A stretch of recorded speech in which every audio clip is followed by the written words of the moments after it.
खबर में आगे बढ़ने से पहले एक आवश्यक सूचना। अगर आप व्हाट्सएप ग्रुप के माध्यम से फास्ट खबर चाहते हैं तो स्क्रीन पर दिए गए नंबर पर न्यूज ग्रुप लिखकर मैसेज करें या फिर डिस्क्रिप्शन बॉक्स में जाकर लिंक पर क्लिक करें। नमस्कार, मेरा नाम है सुनील कुमार और आप देख रहे हैं तलाश टीवी। गढ़वा में जो है सामाजिक कार्यकर्ता के रूप में और राष्ट्रीय मानवाधिकार संगठन से जुड़े हुए एक शख्स हैं जिनसे आपको हम अपने तलाश टीवी पर आज परिचय कराएंगे। साथ ही साथ ये जो है आरटीआई जागरूकता संगठन के जिलाध्यक्ष भी हैं। नाम है इनका जाहिद अख्तर। तो इनसे आपको इंट्रोड्यूस करा रहे हैं। जाहिद सर, बहुत बहुत स्वागत है आपका तलाश टीवी में। जी, थैंक यू।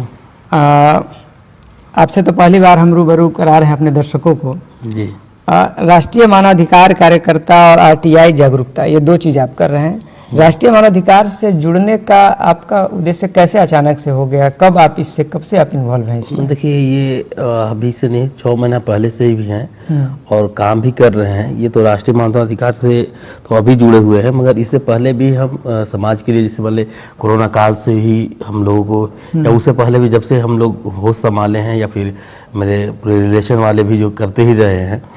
और अभी जब आए कि कोई एक पावर के साथ, या कोई जैसे जब आप देख रहे थे कोरोना काल में जब हम ऑफिस में जाते थे तो वहाँ देखते थे कि हमारा बहुत लोगों का राशन कार्ड वगैरह नहीं बना हुआ रहता था। उन लोग को अब राशन कार्ड नहीं बना हुआ होता था और जिसको मिलना चाहिए उसको मिलता नहीं था।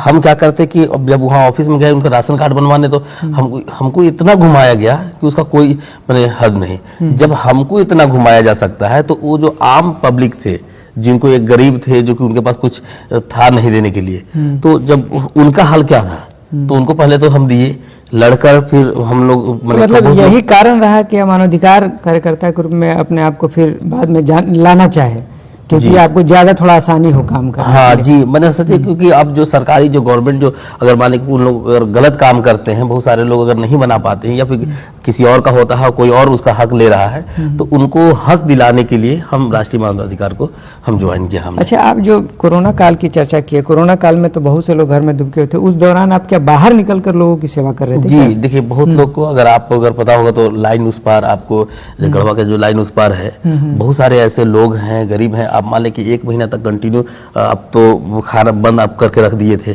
खाना अगर जब उन लोग एक मजदूर है, पर डे कमाते हैं, पर डे खाते हैं, तो आप तो अब मजदूरी करने के लिए रहा उनके पास नहीं। तो जब उनके पास चावल खाना सब खत्म होने लगा, और दरअसल बात ये हुई थी कि अगर जिसको सरकार तो दे रही है चावल का, मतलब हम आपको राशन दे रहे हैं, तो राशन तो उन्हीं को दे रहे हैं ना जो जिनके पास राशन कार्ड हो। उनके पास तो वो था, अब जिनके पास है नहीं तो उनके साथ तो उनको कौन देखेगा? पहला नंबर कि उनको हम लोग तो अपने जो हम लोग कुछ दोस्तों मिलकर जो हम लोग उसको दिए, हेल्प किए। उसके बाद अब सोचे कि जब हक है राशन कार्ड तो इनको बनना चाहिए। फॉर्म भी भरे, हम ऑफिस भी गए, लोगों को दिए भी, और उन लोग इतना घुमाए कि जबकि जिसको मिलना चाहिए, देख रहे हैं कि जिसको मिलना चाहिए था उसको उसके पास नहीं है, और जिसके पास चाहिए वो एकदम उन लोग ऐसे घूम रहे हैं। तब उसके बाद सोचे कि अब कोई ऐसे नहीं चलेगा, है ना, अब कुछ संगठन या कुछ पावर के साथ आपको काम करना होगा। और काम करने के बाद उनका पावर देखकर हम उसको इन लोग को, ताकि जो गरीबों के पास जो चीज नहीं है, जो हक इनको मिलना चाहिए, वो हक दिलाने के लिए मतलब हम बेसिकली आपका मोटिव ये रहा कि मानवाधिकार कार्यकर्ता के रूप में वही काम को करना थोड़ा आसान हो जाता है। हाँ जी जी, पदाधिकारी लोग आपकी बात समझते हैं, या जो उससे अगर लोग अगर हम गलत कर रहे हैं, हाँ, जो या कुछ मांग रहे हैं, हम उनको डायरेक्ट जो मतलब पुलिस वाले को या जिसको है हम उसको उनको इन्फॉर्म कर देते हैं। या फिर आप ये देखिए, बेसिक असल में ये सिर्फ गरीबों को मदद करने के लिए नहीं है, ये कॉमन है। अच्छा। कोई भी आ सकता है, कोई भी कभी समस्या अगर ऑफिस से समस्या हो, या कोई भी लेन देन हो, या कोई किसी को सता रहा है, एकदम ऑब्वियसली ये है कि कोई अगर किसी को सता रहा हो, किसी पर अगर जुल्म हो रहा हो, तो उस जुल्म को रोकने के लिए, उसका आवाज उठाने के लिए, उनका आवाज बनने के लिए हम आरटीआई है, साथ में है। अच्छा, साथ में आरटीआई वाला जो चर्चा की है, तो आरटीआई के थ्रू जैसे किस तरह का वर्क, अभी क्या मैंने आप यहाँ के सरकारी विभाग में आरटीआई लगाते होंगे, कुछ इन्फॉर्मेशन लेते होंगे जिसके थ्रू आपको कुछ जानकारी, किस तरह का काम किया है? अब देखिए, आप ये होगा कि बहुत सारे, जैसे मान लीजिए अब कोई गांव से किसी का माने देहात में या फिर जंगल से कोई हाथी आता है, किसी का घर बर्बाद कर दिया, उनका घर तोड़ दिया और बेघर हो गए, उनको हम उनका जो मुआवजा देना होता है या उनको तक मैंने सरकार तक पहुंचाकर या ऑफिस में पहुंचाकर भाई उनको कुछ दीजिए, हेल्प कीजिए, है ना, उनको हेल्प करना। एक आप सुने होंगे कहीं कोई एक आदमी जो गरीब आदमी को मोटरसाइकिल से खींचकर, है ना, मैंने उसको बांध कर रस्सी में और मोटरसाइकिल से खींचते हुए जो है की जो शायद घटना हुई थी, तो उस घटने को अब देखिए, ये अगर कोई भी आप उनके साथ मामला है, आप उस मामले को आप उसको सॉर्ट आउट दूसरे तरीके से भी कर सकते थे, इंसाफ तरीके से कर सकते थे, मगर ये जुल्म हुआ, है ना। आप ऐसे सजा देने का आपको हक नहीं है। अगर आपके साथ कोई हुआ गलत काम हुआ तो आप पुलिस में जाओ, न्यायालय जाओ, है ना, वहां जाइए, मगर आपका हक नहीं है कि आप किसी को बांध कर मोटरसाइकिल से खींचकर लंबी दूरी तक खींचकर आपको लेके जाएगा, है ना। तो अब उनको हक कौन दिलाएगा, इनका आवाज कौन उठाएगा?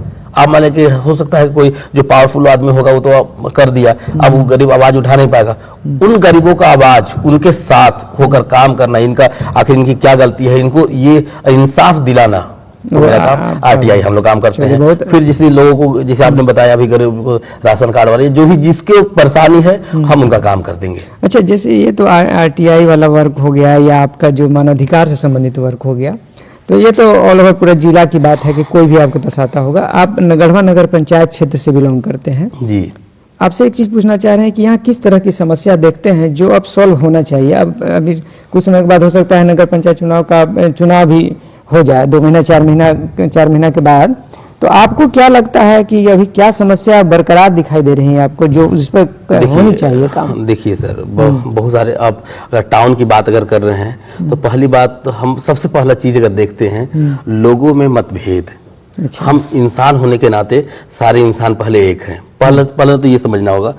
और बहुत सारे लोग ये इलेक्शन या फिर ये पॉलिटिक्स को लेकर, जातिवाद को लेकर, इसको जो है ना बहुत बड़ा इसको हुआ या फिर हवा देकर जो है ना इंसान में नफरत फैला दी है। ये चीज आपको हाँ, हमको ये लगता है कि हम सब एक इंसान हैं और सब एक दूसरे के बने साथी भी हैं और हेल्पफुल भी हैं। अगर हमको कुछ अगर होता है, घटता है, तो आप हमको हेल्प करते हैं। अगर कभी आपको कुछ हुआ, अगर हमारे पास है तो हम आपका हेल्प कर दें। मगर आप कुछ लोग हैं जो या फिर मैंने माइंड में जहर भरकर, दोनों पक्ष से जहर भरकर उसको दोनों पक्षों को जो अति कर देते हैं, उन लोगों को बरगला देते हैं। हम चाहते हैं कि पहला नंबर की ये चीज खत्म हो। और अब देखिए, ये जब अगर आपके पास अगर ऐसा मतभेद होगा तो जो विकास का काम है सर, वो विकास का काम जो है प्रॉपर नहीं हो पाएगा। जो आपका विकास का काम आया हुआ है, ये मतभेद ही जो है ना आपको लग जाएगा और आपका विकास नहीं होगा। अगर आप सब अगर हम लोग एक साथ अगर हो गए, सबको एक साथ अगर होने के बाद जो है ना आपका विकास जो है, आपका विकास बहुत जल्द भाईचारा होगा, तो आपका विकास जो भी होगा आपका शहर में पूरा विकास हो जाएगा। पहले हम उसको खत्म करके या फिर उस चीज को आप खत्म करिए और उसके बाद फिर अब विकास देखिए कि अब विकास पर हम लोग दोनों भाई मिलकर हम विकास कर सकते हैं। अच्छा, नहीं, आपसे एक चीज हम समझना चाह रहे हैं कि ये तो हुआ, मान लीजिए कि भाईचारा, ये थ्योरेटिकल बात हुई कि इस तरह की चीज होनी चाहिए और बहुत अच्छी बात आपने कही कि भाईचारा सबसे मस्ट है, कि उसके बाद ही कुछ हो सकता है। लेकिन गढ़वा में कौन सी समस्या आपको दिखाई दे रही जो अभी बरकरार है, जिसको हल होना चाहिए? जैसे एक धूल की समस्या जो गढ़वा में है, उस पर अगर आपका हम विचार जाना चाहे, गढ़वा में धूल मतलब आपको गाड़ी पार होता है, लोग परेशान होते हैं, तो इस तरह की चीजों पर आपका मानवाधिकार के थ्रू भी कुछ हो सकता है, क्योंकि वो भी तो एक तरह से मानव को जो अच्छा सांस लेने का जो अधिकार है शुद्ध हवा में, उसको डिस्ट्रॉय कर रहा है। तो ऐसी परिस्थिति में बताइए कि कैसे ये किया जा सकता है, ये हमको आप बताएं। देखिए सर, हम आपको एक इंटरव्यू में या फिर कोई और सर पूछे थे, हम कल ये बात बोले थे, है ना, कि समस्या रोड का है, धूल का है ना। अब देखिए, पानी वगैरह तो मान लीजिए जो चीज हो सब सही हुआ, या फिर अभी भी समस्या जब वक्त आती है तो समस्या बढ़ ही जाती है ना। जो प्रॉपर जो स्मार्ट सिटी की अगर बात किया जाए, अब दौर बदलता जा रहा है, अब दौर बदलता जा रहा है तो हमको भी बदलना होगा। अब बदल कर हमको उस दौर में जाना होगा जो दौर आ रहा है। हम पहले से अगर तैयारी करके रखेंगे तो हमको आसानी होगी बदलने में, है ना। अब ये चीज हुआ, जैसे धूल की बात कर रहे हैं, अब जो सफाई है, अभी देखिए बहुत सारे, अब जाम का सबसे बड़ा समस्या अभी आप टाउन में देख लीजिए। अगर टाउन की जब बात कर रहे हैं तो टाउन में सबसे बड़ी है मैंने जाम का समस्या। जाम इतनी लगती है कि आप उसको मैंने कितने लोग तो आपको अगर रंका मोड़ अगर जो है तो वो आपको बस स्टैंड आपको मझा मोड़ आना नहीं चाहते हैं, डर जाते हैं कि आखिर हम 2 घंटे 3 घंटे तक हम कैसे हम इसको झेलेंगे। ये शहरवासियों की बहुत बड़ी समस्या है। तो बहुत नेता है वादा किए, लेकिन इसको दूर नहीं अभी तक, बहुत मन लगता है ये। तो अब इसको है ना, अब इसकी आवाज उठाई जाए, इस पर काम किया जाए। अब काम अगर होगा, अब काम होना चाहिए। अब सफाई का मतलब है कि आप देखिए, मैं कहते हैं कि सेहत ही सबसे बड़ी पूंजी भी है ना, और ताकत भी है। आज हमारा अगर सेहत अगर सही है तो सब कुछ है, और वो सेहत नहीं है तो हम अपना सब कुछ, इस सेहत को ठीक करने के लिए सब कुछ लगा सकते हैं, है ना। तो सबसे पहले हम अपने सेहत को देखना चाहेंगे। अब धूल की जब आपने बात कह दी, तो अब धूल आप भी अगर गढ़वा में है तो आप भी इसको आप कर रहे होंगे, तो इसको हम सबों को मिलकर, है ना, इसको देखना होगा कि इसको कैसे ठीक किया जा सकता है।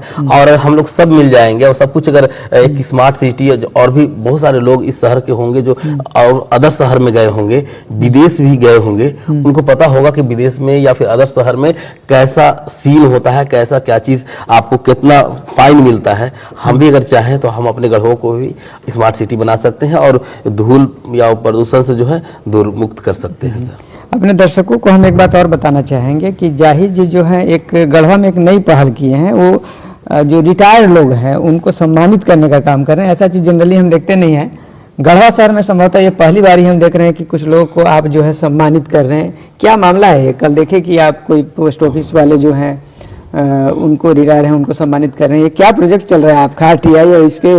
देखिए, अब देखिए, अब ये चीज हुआ कि अब एक शख्स को हम जब अति गए थे, एक ऑफिस गए हुए थे, है ना, और डाक, जैसे कह लीजिए डाक में गए हुए थे, तो ये पोस्ट ऑफिस ही थे, ऑफिस में मैन ही थे। अब उनको देखा कि अब रिटायर हो गए हैं, 6 साल हो गया उनका रिटायर हुए, यानी कि आप 40 साल इस देश का सेवा किए। अब 40 साल देश का सेवा करने के बाद आप सेवा अगर मुक्त होते हैं, तो उसके बाद ऐसा नहीं कि आपका गरिमा, आपका प्रतिमा या आपका जो एजुकेशन, आपका नॉलेज खत्म नहीं हो जाता, है ना। आप अब उनको 40 साल के बाद जो रिटायर होने के बाद जो है, अब इनका पावर एक मैंने आम आदमी से भी जो बता रहे, अब इनको कुछ मैंने पूछा भी नहीं जा रहा है। लेकिन आप बड़ा उदास, बड़ा मैंने अजीब सा लगा कि ये जो, जबकि नॉलेजेबल पर्सन है, जब अगर देश का सेवा कर रहे हैं, किए हैं, तो यानी कि नॉलेजेबल पर्सन होंगे, है ना, और हैं भी। तो हम उनको सोचे कि जरा सा उनको जो है ना, उनके चेहरे पर मुस्कान और जो उनका ओहदा है, जो उनका हक था, हम इतना से तो पूरा होगा नहीं, मगर उनको थोड़ी सी मुस्कान, बहुत बड़ी बात है। ये भी बहुत बड़ी बात है कि कम से कम आप उन लोगों को याद कर रहे हैं जिनको लोग हाशिए पे छोड़ रहे हैं, तो उनको याद करें, बहुत बड़ी बात है। खैर, अब उसके बाद आपसे हम ये समझना चाहेंगे, जैसे आप ये चीज़ मान लीजिए कैंपेनिंग वाला ये चीज़ शुरू कर रहे हैं, क्या गढ़वा के लिए आपके पास मन में कोई प्रोजेक्ट अब चल रहा है क्या कि आप ये चीज़ करना चाह रहे हैं, और किस तरह का चीज़ कुछ अगर आपके दिमाग में चल रहा हो? देखिए, अब हमारे दोस्त लोग हैं और नौजवानों का सर्कल है ना, काम, और हम लोग सब चाहते हैं कि मिलकर एक गढ़वा को बेस्ट बनाएं। अच्छा, तो हम लोग, जब हम लोग सब बिजनेसमैन भी हैं और वर्क भी करते हैं, तो अब गढ़वा को अब बदल कर हमको जो है ना स्मार्ट सिटी की तौर पर हम लोग को प्लानिंग कर चल रहा है। कुछ ऐसा बदले कि मैंने उसको स्मार्ट सिटी ला दूं, यानी जो टेक्नोलॉजी से लेस हो, जो और शहरों में है। अब बहुत सारे चीजें हैं सर, अगर हम इसको 1 बाय 1 अगर नाम गिनाओ, जैसे मान अभी सपोज करिए सर कि रांची में लोग क्यों रहना चाहते हैं। आप जरा ये हम लोगों से पूछते हैं कि लोग रांची में रहना क्यों चाहते हैं, दिल्ली में रहना क्यों चाहते हैं, यानी कि उन लोग सोचते हैं कि मेरा एजुकेशन, स्वास्थ्य, यानी कि तो हमको जो चीज वहाँ आपको में आपको मिल जाएगा, है ना। अब वो चीज जो उसके लिए लोग अपना शहर छोड़कर अब किसी और शहर में मैंने जा रहे हैं। हम चाहते हैं, देखिए हमारे अब मूल बात ये है सर, हमारी पैदाइश यहाँ। अब बताइए कि आप मेरे मम्मी पापा यहाँ पे हैं, मेरा परिवार पूरा है, मेरा बच्चा यहाँ पे है, अब सारे लोग यहाँ हैं।